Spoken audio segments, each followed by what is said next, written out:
ផ្លូវនិងវែងឆ្ងាយណាស់ខ្ញុំនៅទីនេះជាមួយភាពស្ងប់ស្ងាត់ដៃទាំងពីរចាប់ចងកត់ណាភ្នែកមើលទៅមុខតែចិត្តនៅទីណា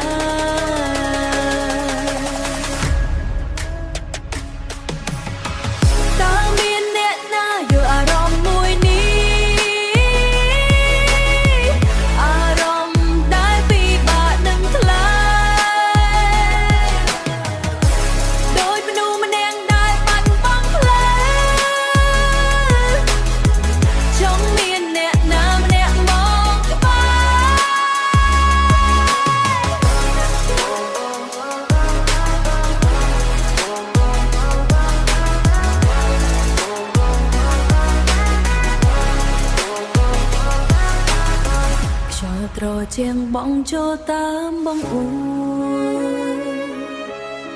ក្លិនភ្លៀងដែលទើបតែរលត់ធ្លាប់មាននាងអង្គុយកៅអីក្បែ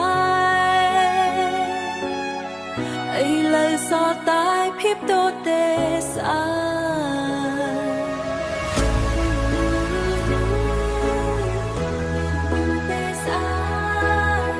មិនចង់ទៅដល់ផ្ទះចង់បន្ត